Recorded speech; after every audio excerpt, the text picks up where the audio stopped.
Assalamualaikum warahmatullahi wabarakatuh. Salam sejahtera bagi kita semua. Sebelumnya perkenalkan, nama Bapak Adi Sukmana, tapi biasa dipanggil Pak Yadi. Di SMA Negeri 1 Cisarua, Bapak mengajar mata pelajaran sosiologi untuk siswa-siswi program studi IPS. Oke, sebelumnya Bapak ucapkan selamat datang kepada peserta didik baru yang melanjutkan dari jenjang SMP ke jenjang SMA. Adalah tepat bagi kalian untuk memilih SMA Negeri 1 Cisarua sebagai lanjutan sekolah kalian dari SMP.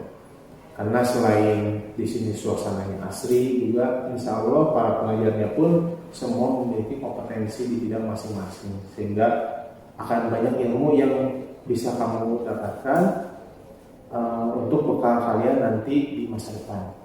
Begitu, selamat datang, selamat bergabung, jadilah peserta didik yang berkualitas.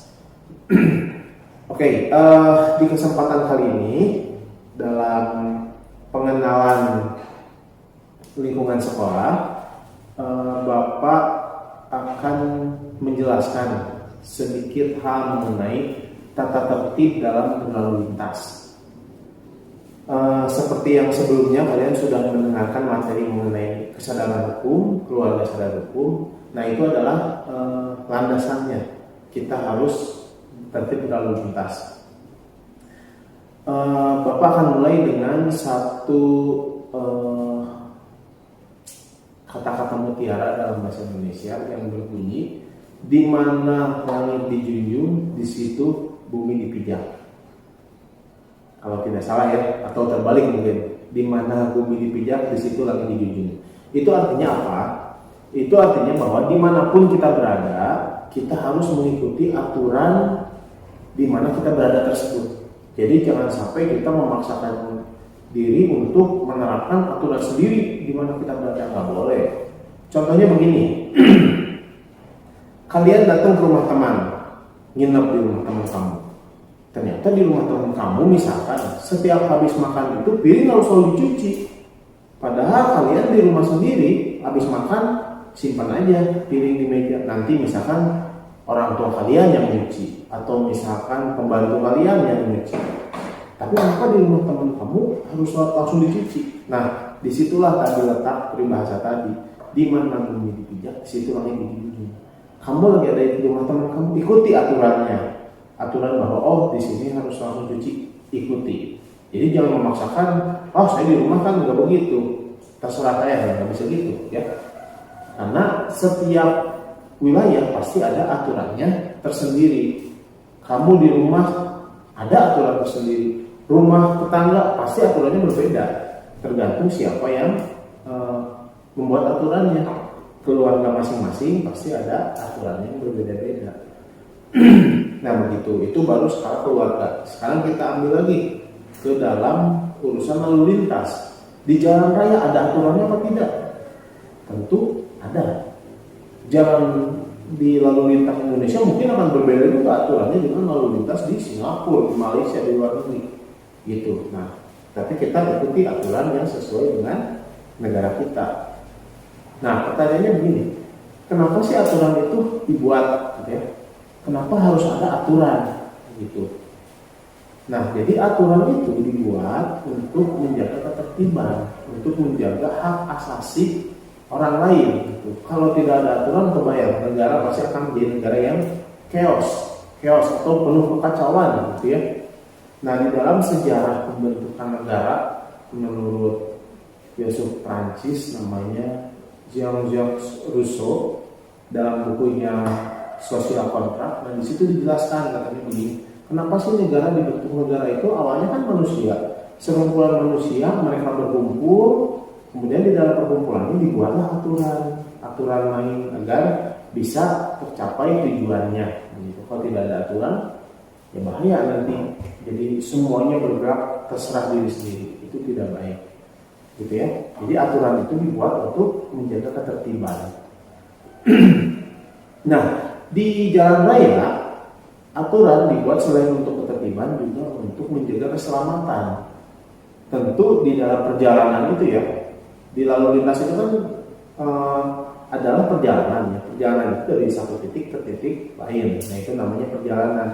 Nah, kita itu tentu ingin keselamatan kan ya, supaya kita bisa sampai pada tujuan. Contoh, kalian berangkat dari rumah ke sekolah, itu kan ada perjalanannya. Nah, tentu kalian berharap selamat di perjalanan. Orang tua kalian berharap selamat di perjalanan, agar dari rumah ketika nyampe sekolah dan balik lagi ke rumah selamat. Nah, aturan itu dibuat untuk keselamatan. Jadi agar selamat dibuatlah aturan gitu. Jadi aturan itu sebetulnya bukan untuk membuat kalian jadi atau membuat kita jadi pusing gitu ya, banyakkan aturan.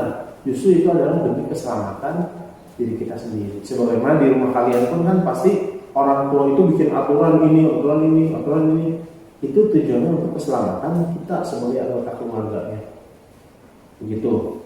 Nah, justru sebaliknya, kalau aturannya tidak dipatuhi, nah itu berujung pada kecelakaan. Ya, kecelakaan yang terjadi di jalan raya itu pasti berawal dari pelanggaran terhadap aturan. Contohnya begini, sepeda motor itu harus pakai lampu sebagai kelengkapan. Sepeda motor itu sendiri harus disertai lampu yang menyala. Nah, misalkan ada motor yang lampunya tidak menyala, sehingga malam-malam terjadilah kecelakaan, dia ditabrak oleh kendaraan yang ada di depannya. Nah, kejadian tersebut kalau kita lihat misalkan, oh ini yang salah mobil, yang salah motor. Kalau cari yang pasal salah tidak akan ada ujungnya. Tapi kita lihat kecelakaan tersebut terjadi karena adanya pelanggaran. Pelanggarannya apa? Karena motornya tidak disertai oleh kelengkapan yang standar, gitu. Tidak disertai lampu, sehingga kendaraan dari arah sebaliknya itu tidak bisa mendeteksi ada kendaraan lain atau tidak, gitu ya. Gitu. Jadi silakan kalian cek lah atau kalian renungi. Kecelakaan itu pasti berawalnya dari pelanggaran lalu lintas. Atau mungkin kalian yang pernah punya pengalaman, saya pernah pak tabrakan atau kecelakaan segala macam. Coba resapi lagi, pasti awalnya karena pelanggaran. Entah kita yang melanggar atau orang lain. Kita udah bener nih, kita bawa motor sesuai aturan segala macam, ternyata orang lain tidak sesuai dan mereka melanggar, kita kena imbasnya. Nah itu makanya di jalan raya itu keselamatan itu bukan untuk diri kita sendiri, tapi untuk orang lain juga. Gitu. Kasihan kan nanti kalau kita bawa motor ugal-ugalan, yang lain tidak, orang lain bisa kena akibatnya. Begitu ya. Itu poinnya. Oke, berikutnya Bapak hanya akan menjelaskan setidaknya ada 6 tata tertib dasar di dalam berlalu lintas. Karena kalau harus dijelaskan semua pasalnya itu akan memakan waktu, dan hal itu bisa kalian baca sendiri ya. Nah, tapi hanya ada 6 lah kurang lebih yang akan Bapak sampaikan. Nah, 6 tata tertib dasar ini yang akan Bapak jelaskan. Yang pertama, setiap pengendara sepeda motor atau kendaraan bermotor yang roda 2, roda 4 dan seterusnya itu wajib memiliki surat izin mengemudi, yaitu SIM. Nih contohnya nih ya, seperti ini. Ini adalah contoh dari SIM C. SIM C itu untuk pengendara sepeda motor.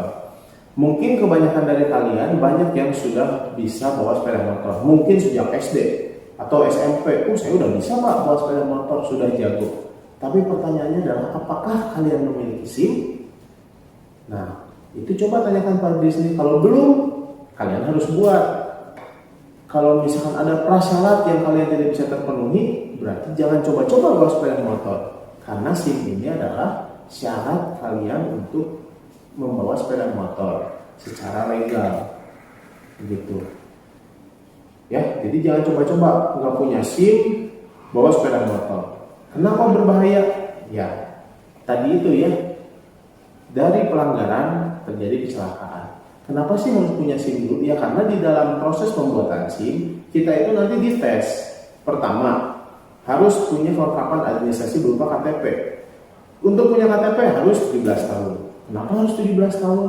Karena usia 17 tahun itu adalah usia di mana kecakapan berpikir kalian itu sudah lebih dewasa. Jadi bukan lagi berpikir anak-anak atau bisa berpikir bahwa bawa motor itu kebut-kebutan, ya. Kebut-kebutan bisa balap segala macam. Tidak. Justru bawa motor itu adalah untuk melakukan perjalanan tadi dari satu titik ke titik yang lain dengan selamat dan tertib. Begitu. Dan ketika kita membuat SIM, nanti ada tesnya. Tesnya berupa tes tertulis. Tes tertulis itu adalah materi tentang peraturan lalu lintas. Dan kedua, tes praktek. Nanti kalian dites secara praktek. Ini benar nggak bisa bawa motor atau tidak? Bisa nggak melewati rintangan yang mungkin nanti akan ada di jalan raya sesungguhnya begitu. Nah, ketika lulus dan kalian sudah punya SIM, baru kalian legal sebagai pengendara kendaraan bermotor di jalan raya. Ya, jadi yang belum punya SIM, tunggu 17 tahun bikin KTP, baru bikin SIM, baru boleh bawa motor. Ya, berarti kalian legal. Oke, yang kedua, setiap kali kalian membawa kendaraan bermotor itu wajib menyertakan surat-surat kendaraan atau yang kita lazim sebut STNK, ya, surat tanda nomor kendaraan. Nah, karena surat-surat itu adalah identitas motor kalian atau mobil kalian. Kalau tidak ada itu, mungkin nanti polisi bisa saja menyangka ini barang curian karena tidak ada surat-suratnya, tidak legal, kan berbahaya, ya. Gitu. Tapi kalau legal, ini suratnya ini, nomor polisi ini, betul, kalian berarti membawa kendaraan yang legal, bukan hasil curian atau segala macam. Dan itu adalah identitasnya, ya. Jadi misalkan kalian parkir ke mall, itu biasanya mall itu wajib membawa STNK. Jadi ketika keluar dicek, ini motor saya, ini STNK-nya, baru kita boleh keluar. Tapi kalau tidak bisa menunjukkan STNK, motor kita tidak boleh keluar karena disinyalir motor hasil curian, gitu, ya. Dan identitas apabila amit-amit, ya, seperti tadi SIM, kita misalnya terjadi kecelakaan, kita sendirian tidak sadarkan diri.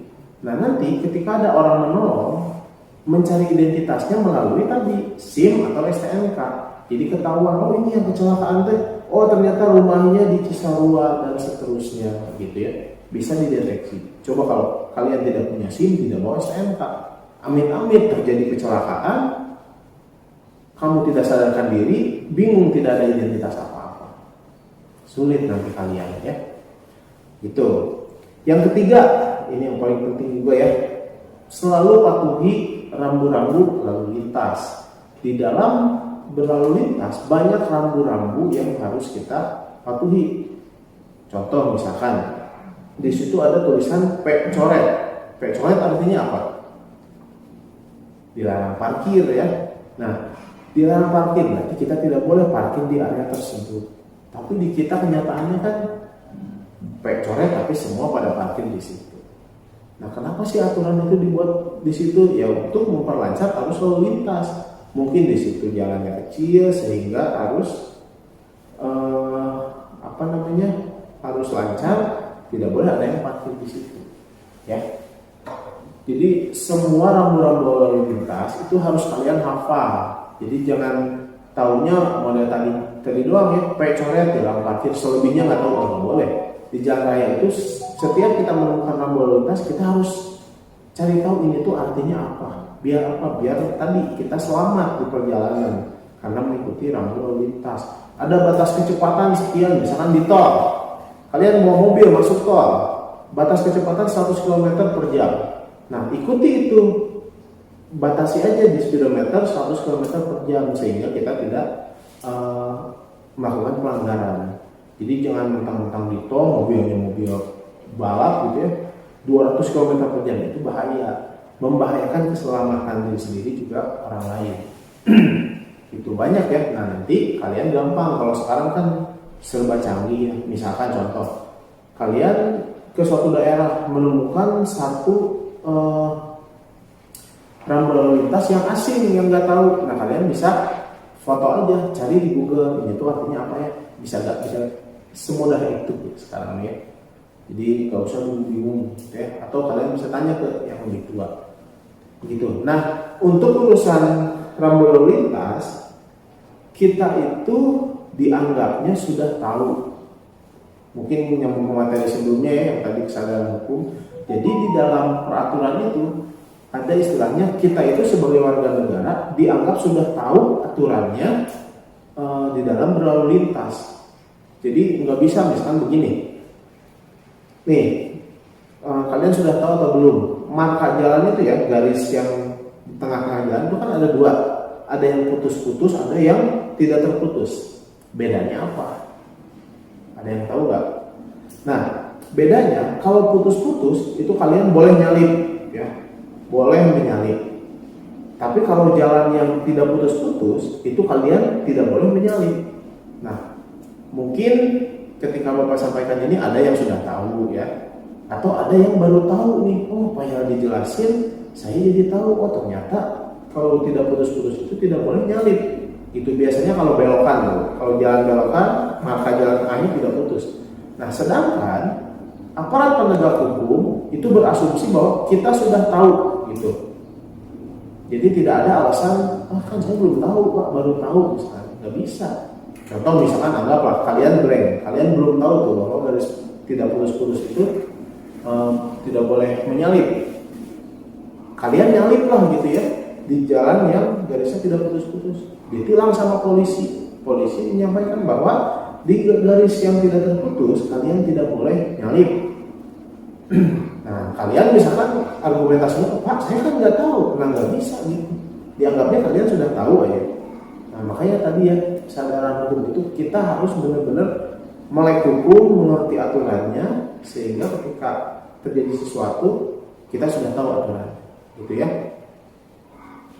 Yang keempat, di dalam berkendara sepeda motor kita diwajibkan menggunakan helm. Dan helm pun harus helm SNI nih kayak gini ya.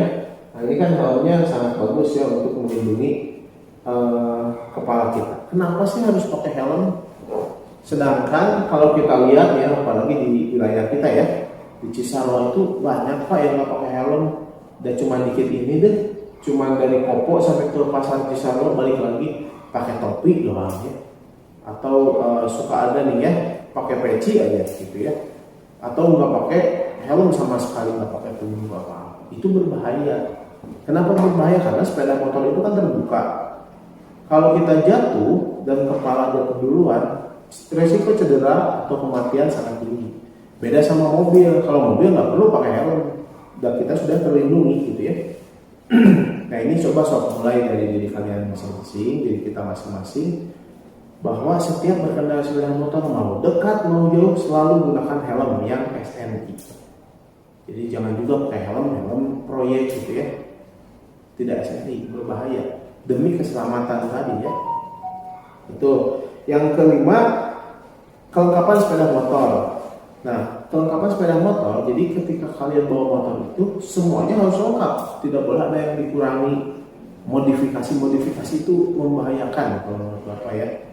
Nih contoh, kalian sepeda motor harus ada spionnya, malah dicabut Pak, ada sepeda motor balapnya pakai spion. Iya, motor balap. Kalau motor balap ya peruntukannya untuk balap, tapi kalau motor kita sehari-hari ya untuk transportasi. Kenapa sih harus pakai helm, pakai spion? Kan belum Pak ya spion kan ya, enggak, bukan begitu ya. Tapi itu demi keselamatan. Jadi ketika kita mau belok kanan, lihat tuh spion, oh ada kendaraan, jangan, gitu ya. Atau kiri juga sama, fungsinya untuk melihat ke belakang, ya. Itu, jadi jangan sampai dicopot tanpa alasan yang jelas. Atau misalkan spionnya ada sih, tapi menghadapnya ke atas, gitu ya. Itu mau melihat apa ke atas ya, atau ke bawah ngampleng gitu. Harus bisa difungsikan dengan baik. Jadi ketika kita mau belok itu perhatikan dulu sebelah kanan ada kendaraan atau tidak. Itu. Atau tadi yang Bapak ceritain tentang lampu ya. Sama itu juga. Lampu pun gunakan lampu standar, jangan sampai lampu yang kedap-kedip gitu kan bikin pusing orang lain. Yang lebih bahaya lagi yang sering Bapak temukan di jalan raya ya. Ada lampu belakangnya itu warnanya putih. Itu kan membahayakan ketika ada orang di belakang terus lampunya putih disangka dari arah sebaliknya, itu membahayakan ya. Lampu rem itu warna merah, udah gunakan sesuai standarnya. Plat nomor gunakan yang plat nomor Indonesia. Bapak pernah menemukan ya ada motor plat nomornya bahasa Thailand, ya. Di bawahnya ada stiker iseng-iseng Thailand, gitu ya. Nah itu kan tidak sesuai standar ya. Kita ini di Indonesia bukan di Thailand, ya. Dan yang keenam, sebagai pengguna sepeda motor kita jangan memakan hak orang lain. Jalur sepeda motor itu ya jalur sepeda motor aja sama mobil. Jangan masuk ke trotoar misalkan ya. Di kita kadang ya suka terjadi itu kalau misalkan padat ramai weekend orang Jakarta datang lewat trotoar dan macet. Nah itu melanggar hak orang lain. Masa hak pejalan kaki mau kalian makan juga tidak boleh ya. Begitu juga ketika memparkirkan motor. Kamu parkir motor nih, mampir ke toko parkir motor di palanggun di trotoar itu nggak boleh. Ya. Parkirlah di tempat yang sekiranya tidak mengganggu arus lalu lintas manusia, gitu. Jadi tadi ya 1 SIM, 2 harus ada SNK, 3 patuhi rambu lalu lintas, 4 selalu gunakan helm, 5 kelengkapan motor, dan yang keempat jangan lewat trotoar. Itu 6 tata tertib lalu lintas yang dasar yang nanti bisa kalian perluas selebihnya dengan mencari literasi sendiri. Oke, nah setelah kalian mendapatkan materi dari Bapak tentang tertib lalu lintas tadi, sekarang tugas kalian adalah membuat resume dari materi tadi. Buat resume, kemudian Bapak akan memberikan satu buah pertanyaan yang harus kalian jawab disertai argumentasi ya. Pertanyaannya begini, di dalam berlalu lintas tentu banyak peraturannya ya. Nah, yang ingin Bapak tanyakan, adakah peraturan lalu lintas yang boleh kalian langgar atau ketika melakukan pelanggaran lalu lintas tersebut bisa ditolerir lah gitu? Ada nggak? Coba disertai argumentasi ya, jangan bilang begini dong, ada, udah aja gitu. Tapi sebutkan ada misalnya pelanggaran lalu lintasnya apa, jelaskan aja argumentasinya apa, gitu ya. Sok kita coba sambil berpikir. Jadi jangan sampai bilang ada atau tidak, tapi tanpa argumentasi ya. Ada nggak rambu lalu lintas yang ketika dilanggar itu bisa ditolerir atau misalkan nggak apa-apa gitu kalau dilanggar juga, ada nggak ya? So kerjakan tugasnya, kemudian nanti resumenya dikumpulkan melalui Google Classroom ya, karena nanti kita akan belajar kedepannya menggunakan Google Classroom gitu. Oke, sekian dari Bapak. Terima kasih atas perhatiannya. Sampai ketemu nanti di mata pelajaran sosiologi di kelas. Oke, wassalamualaikum warahmatullahi wabarakatuh.